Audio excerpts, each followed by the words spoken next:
Hello, everybody, and welcome to the Homeless Landlord episode number 5 with your host, Manuk Hovanesian. This podcast is about me, a traveling landlord who is trying to get to every country in the world full time. And I know you want to make fun of my mic. Go ahead. I found a leaf, and I even have some flexibility here to get closer. Hopefully, the audio is good. I did run some tests. It seems to be okay. I'm coming to you from my Airbnb in Cabo Verde, which is my 64th country. And I want to cover a few countries that I recently visited. I want to start with Mauritania, which is a big desert country just south of Morocco and the Western Sahara. I want to cover a little bit about Senegal, although I've only spent time in Dakar. And I want to cover Cabo Verde, which is an island country. That's a 1.5 hour flight from Dakar, Senegal. Pretty close. So I'm in it now. I've been out here for 3 weeks since my full-time traveling ventures have started. And so far it's been going actually better than I imagined. I imagined by now that I might have some food poisoning or just that my stomach wouldn't agree with a lot of the foods out here, which it did happen for a few days, but a lot more mild than I expected, and I kind of got over it. And it might specifically be because of what I ate, so I'm anticipating that's going to happen again, most likely. But let's start talking about Mauritania, because Mauritania is not a very popular tourist attraction. Or a tourist country, I should say. The number one attraction that Mauritania has to offer for travelers is a gigantic iron ore train that goes from the north of Mauritania down to, I think, around the center of Mauritania. I'm very disappointed I didn't get a chance to ride it. It's a little tricky getting to either or city from where, or no pun intended, either or city from which it starts and ends. I think you can take it in both directions. But essentially, what you do is you ride a train that is full of iron ore, right? It's just, I think it's the second longest train in the world, and you're not riding passenger. You're not riding in the cabin. You're riding on top of the iron ore. It's just cargo trains filled with, just imagine like black charcoal looking materials, and you got to sit on top for 20 hours across the desert. And I think it makes one stop. It sounds extremely thrilling. And it's not for everybody. It's not easy to do, but it's very thrilling. And there are different tour operators who take this tour with you. I will share. I'll share some in the bio or the description of this podcast episode. One of the greatest people I've ever met during my travels. His name is Neville, and he has partnered with a few people in Nouakchott, the capital of Mauritania, and they offer all sorts of tours around Mauritania and in Nouakchott. So I will leave their information in the description for you if you should decide to look into Mauritania. And yeah, I just didn't. I had already booked my flight from from Casablanca to Nouakchott. So from Nouakchott to start looking into taking this train ride, very possible. Many people do it, but I also had kind of like a quicker timeline in Mauritania. I wanted to keep moving and get to Senegal. So in the 2 nights I spent there, I only spent it in the city of Nouakchott, the capital city that nobody has heard of. It's funny, I was researching it, and there's actually a blog by, I think the blog is called Around the Compass, I think, or Compass Atlas, Around the Atlas. Something that has to do with Compass or Atlas. Look up Nouakchott travel blog, and I believe it's the first result that comes up. And they actually describe it as the worst capital city in the world. Doesn't necessarily mean the most dangerous, but I think for travelers, I think what they meant to say by it is that, so Nouakchott is relatively a new city. It's only been around for, I think, 60 or 70 years. And by new, I don't mean modern. I just mean it's just a city in the desert that just popped up 60 years ago. because they needed a place to put their capital city. And when you're there, yeah, there's not much to do. There are Yeah, so let's talk about the real life in Nouakchott. First of all, the people are extremely friendly, very hospitable, very warm. Um, as is most of the countries around this area. Honestly, most countries that I found that the less people have, the nicer they are. But anyway, so Nouakchott, there's nothing to do, and if you as you're walking around town, you'll see an unbelievable amount of garbage everywhere and smell of sewage. And that's because it's a newer desert city and they just don't have the proper sewage system set up. They don't have the infrastructure for tourism. Not really a tourist city at all. Nobody goes there. I mean, people go there, but it's not high up on anyone's list. In fact, I don't even necessarily recommend going to Nouakchott. If you go into Mauritania, I would recommend going up to the iron ore train. And then there are some other things to do and see in the desert itself. Now, if you need a hub, somewhere to stay or somewhere to catch a flight before or after, sure, maybe spend a night there. But in terms of exploring Nouakchott, there isn't much. There's a really busy fish market by the ocean, but yeah, the smells are just, they're just almost unbearable. And they do also have a camel market, which is about a 30-minute drive outside of the capital city, and it's Africa's second largest camel market, and that is a sight to be seen. Thousands of camels and vendors, and they're just wheeling and dealing camels for the purposes of food. Um, yeah, yeah, I think some of them race the camels, which is a less common reason to purchase a camel, and to breed more camels. And yeah, if you're from the West, if you're American, maybe even if you're European, you might find some of the treatment of the camels to be a little bit disturbing because they have to sort of rope them up and they have to maneuver them and use some tactics to calm them down and to tame them and to load them up into the trucks when they're sold. So it's tough to see, but yeah, the standards out here are just not what they are from the U.S. and from other places in the world. So yeah, Nouakchott is not. Yeah, I don't recommend it, but I do recommend. It's funny. I recommend the thing I didn't do, and I don't recommend the thing I did. Definitely do that. I do plan on coming back and doing that iron ore train one day. And because it's been increasing in popularity, supposedly the train company is going to start implementing a little bit more. I don't know. I was told that they kind of might get rid of it, or maybe not, or I don't know. Maybe they'll have people start signing waivers because of like the increase in liability because of yeah, because of how many people are now taking it. So if you come into Mauritania, do that. Mauritania is kind of the home of the world's second largest in things. They have the second largest monolith, the second largest train, the second largest camel market. I believe there's a fourth thing that is the second largest that I can't really think of right now, but yeah, it was definitely eye opening for me as somebody who lives in a very westernized, civilized city of Philadelphia to see how people live in Nouakchott. My Airbnb slash hotel, I had no power in different times of the night, and that's just how it is. It's not There's not much you can do about it. You just have to wait it out. Um, the food, like, there's nothing really. I didn't really find anything good to eat.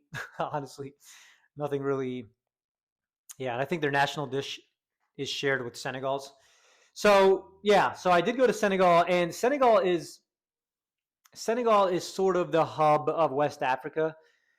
It is, I believe, the largest city in West Africa, and all of the West African countries' embassies are located in Dakar, which is the capital of Senegal. So, embassy of Mali, embassy of Guinea, embassy of Sierra Leone, Cote d'Ivoire, Guinea-Bissau, Sierra Leone, and in Ghana. So, if you want somewhere centralized where you can try to get your visas, it's a good place to be. But there's a lot going on. It's very chaotic, so it's really my first true country of West Africa, I think. So I'm expecting it to be just as chaotic everywhere I go in West Africa. But yeah, you sense it right away. You're walking around the streets and there's just so much going on. Everybody's trying to sell you something, or everyone's trading and bartering, and there's loud music, and there's just people everywhere just walking around and just living life, and it's a lot. It's a lot. It's not what we're used to in the West. Maybe Latin America, It kind of reminds me of certain parts of Latin America, Central America, where the economy is almost reliant on these small shops and vendors to get their food and clothing and other supplies. Um, so it's definitely a sight to be seen. I haven't really. I got some food inside one of these markets, inside a hectic. It's like a community, like shared food. You sit down and there's other people at the table and they're making all this food. I mean, it's amazing. It's absolutely amazing. I actually found it on Atlas Obscura, which is a website I rely on throughout my travels. And I ran into another tourist there, and I think he was visiting because his brother lives there, and actually it wasn't for fun. Now that I think about it, his brother had cancer or something, so we had to come visit. It was very interesting. He was from Canada. Um, but I have seen some diversity in Senegal for sure, more than I did in Mauritania. And I don't know how much I'm expecting to see that moving forward throughout the rest of West Africa. I know some places get some Americans, like Gambia, which is going to be my next stop. The Gambia is actually the only English speaking country in West Africa, so I'm looking forward to the simplicity there. Here in Senegal, they primarily speak French. Most people do not speak English, but I'm getting by. I'm getting by. Yeah, and of course things are cheap. You know, that's just going to be the theme everywhere. So I probably don't even have to tap into that. They use the Central African franc out here, which converted to the U.S. is it's just unbelievable. And I believe 13 countries use that currency in Western and like Central Western Africa. I know that Gambia does not, but so that's actually easy. It's a little simpler to have to deal with just one currency throughout different countries, and you tend to learn and understand the conversion a lot quicker when you're only dealing with one currency. So every time I'm paying for something, I don't really have to do the math because I've been using it so often. And here I am in Cabo Verde, which is my 64th country, and I have so much to say about this country. First of all right, so I've been here for 4 nights. This is my last day here. I'm staying in an island called, the name of the island I think is Santiago, pretty sure. I'm staying in the city of Praia, which is the capital city of Cabo Verde. And Santiago, the island, so Cabo Verde has, I believe, 8 or 9 islands in their island chain, part of the country about Cabo Verde, or Cape Verde, depending on which part of the world you're from. And I'm staying in the third most touristy island. Now, not fully done on purpose, but the intention was to. So I booked a flight from Dakar. This was the best route I found. I found that I could be here for 4 days, which is the perfect amount of time for me in any island country. I don't need to be on an island for that long. I don't care that much about the beach and the super hot weather. But yeah, so I found that there was a 4-day stay here, and without any thought, I booked it, and I figured I'll figure out the rest later on. So I know there's ferries and there's small planes that go in between the other islands, but I found nothing that was convenient by both price and by time that made it worth it for me to go to another island, because it would have practically spent me either an entire day of travel to get to another island and back, so I would have wasted an entire day, or it would have cost me more than I'm willing to spend on a flight, and then I would have to get the other place, and it was just within a short time frame. Like if I had booked a week here, I would have made it happen, but luckily Santiago is the biggest island, and there is enough things to see here to last 4 days, even though it's the third most touristy island. And I'm not even disappointed, because so the first day I just walked around by foot around the city of Praia. Cool city, people are amazing. By the way, Portuguese speaking country, which I found to be interesting. Used to be a Portuguese colony. So, excuse me. So people here speak Portuguese. Some people speak English, but with my little bit of Spanish, I was able to sort of get by on like buying things and asking for certain things, because I believe most people who speak Portuguese do understand Spanish. It's not really the other way around. Well, I'm sorry. For me, it's not that way around, but I think well, no, I think that is actually true. I think more people who speak Portuguese understand Spanish than people who speak Spanish understand Portuguese as a whole. Not everybody, obviously. So, yeah, so they speak Portuguese, and so I rented a scooter, and so after the first day of walking around Praia, I rented a scooter and I toured the rest of the island by scooter. And when I tell you, I couldn't believe what I was looking at. the fact that this country, first of all, most people have not heard of. Most people in the West, absolutely. I'm willing to bet my life on this. Most people have not heard of. Most people, meaning more than 50%. I would even say more than, I don't know, more than 60, 65%, maybe 75% of people have not heard of Cape Verde.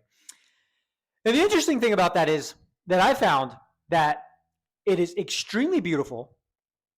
It's cheap. It's a beautiful island. And again, this is only me by me being on the third most popular island. I can't even imagine what's at the other two islands. I kind of know what's at one of the islands. One of the other islands is I guess like any other tourist island where there are just beautiful beaches and resorts. It's set up. It's got more of a tourism infrastructure. And I think the second most visited island, so that island is called Sal, and the second most visited island is called Boa Vista, which I believe, I could be wrong, I believe it has a volcano. And if not, then I believe it has other outdoorsy things to do. But when I tell you this island, I haven't even been to those two islands, and I'm willing to bet this island is just as pretty, if not prettier. If you're not following me on Instagram, it's NUKEYHOV. Just go on my Instagram, go to my stories, my highlights, and just check out Cape Verde, and you'll see there are panoramic views everywhere of green, lush mountains, beautiful coastal views with rocks and the water smacking up against the rocks, similar to what we have on the West Coast, in the United States, the Route 1, the Pacific Highway, what you can see in like North California and Oregon. Just epic, stunning views. And I'm talking views and viewpoints, miradors, that are not on Google Maps. So you're just driving, and everywhere you go, you just see these views, and you keep wanting to pull over because one is so much different than the other. And you look on the map, there's nothing that indicates that this is a significant viewpoint. This place just does not get any tourism. And another fascinating fact about Cape Verde is that it is the closest African country to New York City, not to the United States. Technically, I think Morocco is closer to Maine. So if you take the closest point of Africa and you take the closest point of the United States, it's Maine and Africa. But to New York City, which is where JFK Airport is, which is one of the largest and busiest airports in the world, obviously, as everybody would know, Cape Verde is the closest to JFK Airport, and it's only a 4-hour time difference. So you're not jet lagging a ton. The rest of Africa, West Africa, is 5 hours. I actually think Morocco is 6 hours, and then Senegal is 5 hours. So it's only a 4-hour time difference. It's an island. So if you want to get to Africa and check off Africa as an American, Cabo Verde is actually the closest destination. Now, we don't have any direct flights. Hopefully that will change. I believe pre-COVID there were some direct flights, I think. But as it stands now, there are no direct flights from JFK to Cabo Verde, to Praia, or to Sal, or to Boa Vista. And I think that should change. I would love to be the guy to open up tourism to Cabo Verde, but who am I? I have no idea where to start or who to go to. But yeah, it's just, I can't even, it's just, and it's so free, that you're driving or riding your scooter, whatever you're doing, and the cops aren't really messing with you. They're not pulling you over. There are no checkpoints, which a lot of other countries where you do ride, you got checkpoints. A lot of other countries out this way. So it's just very free, and it is a level 1 safe country according to the U.S. Department of State and probably other departments of state. So it's safe. The weather's amazing. It's cheap. The people are unbelievable. It's beautiful. It's epic. It's an island. It's close to JFK. You got all these selling points for it being an amazing travel and vacation destination, yet it gets almost no tourism. Blows my mind. Yeah. It also blew my scooter because it was kind of windy. Stupid joke. But I'm telling you, if you have not heard of Cape Verde, look it up and you won't be sorry. It should be it should be high up on anyone's list. And I'm saying this after visiting 64 countries. This isn't just me randomly and suddenly just being shell shocked by like this beautiful, like, oh my God, I'm traveling. What is this? No, I've been to other island countries. I've been to places that are closest to the US. I've been to places that are popular or less popular. Cabo Verde is a very little tourist country, especially to the United States, yet there are so many reasons why it should not be. I am gaga over this country. I am in love with it. It is by far the most underrated country I've been to. And yeah, I would love to see a change. Maybe I'll share this with some people and again, I don't know, I've heard So from Senegal, I heard Cape Verde. I guess maybe that's like the French way of saying it, like Cape Verde, because like French is very. I'm trying to learn it, and it's a crazy language. It's a little weird, but Cape Verde. I've read Cabo Verde, and then when you read it as an American, it says Cape Verde. So whichever one it is, it's you gotta check it. You gotta make it a destination. I love it here, but sadly, I'm leaving tonight, and I am catching a late flight. For some reason, these flights with Air Senegal are all late. It's kind of annoying. Doesn't leave until 9 p.m. and because it's an hour later in Senegal, I arrive at 11:15. So it's a 2 hour difference. It's a 1 hour flight, and I'm staying at the same place that I stayed at for the 3 days I was in Dakar. Great host, Airbnb host. And he actually was super kind enough to let me leave my luggage over there. That way I can just, excuse me. Sorry, I just had my breakfast. Super late breakfast. But what were we talking about? Can you remind me what we were talking about? Nobody's over there. So yeah, we right. So yeah, I'm staying at the Airbnb that I stayed at for a few days, and I'm staying there for 2 nights while working on a bus to the Gambia. Now here comes the next phase of my trip, which is the overlanding part. Many have done it. I'm not the first to do it. It's nothing unique. It's nothing special. However, I don't know how much I am made of when it comes to overlanding across West Africa because again, it's just I like this is part of the roughest one of the rougher stretches of my entire journey as a full-time traveler is right around the corner. So I imagine my next episode will be me discussing because the there are so many chaotic things that happen crossing these international borders by land.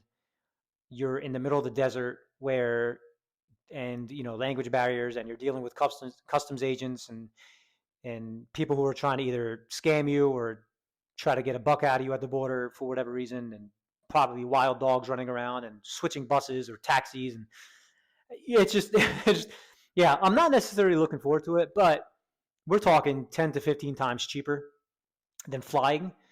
Um, and yeah, as a nomad budget traveler, that's kind of the goal. You got to suck it up and deal with it. And I'm not great at dealing with the heat. My body is just not the best at it. So, especially if I don't have like nutritional foods in me. So, I'm going to have to try to, it's going to be a tough stretch. It's going to be a tough stretch and it's right up ahead. And it starts on Tuesday, hopefully. Tuesday is 2 days away from the time I'm recording this. November, today is Sunday, November 24th, 2024. What has it been? Like 25 minutes into the podcast. And there's your date. But yeah, so I am slowly preparing myself mentally to deal with the chaos of overlanding across West Africa. And once I get to the Gambia, my first order of action is to go to the Guinea-Bissau embassy and try to get my visa to the next country from there. And that's sort of going to be the way I'm going to go about the rest of the trip. Although I think for Guinea I can get an e-visa, so I'm going to start looking into that soon. So lots of planning up ahead. Um, and of course lots of sightseeing and meeting the locals, and everybody here has been amazing. I've it's just I'm very blessed. I feel very very happy, tired, exhausted, obviously that's going to happen, but overall, like mental health, physical health, I haven't lost anything. I put that whole thing there just for that moment. And yeah, we're trucking along, we're moving along. Country number 65 will be in a couple days, and I am looking forward to it. I'm looking forward to the English speaking public. That should be interesting to see. So I'm going to wrap it up here. Thank you a ton for listening. I have been Manuk. What? And if you liked this episode, please subscribe to my podcast, The Homeless Landlord. Like it, share it with your friends on instant media and on social media as well, and on your instant coffee. And yeah, I'll see you next time from the next country.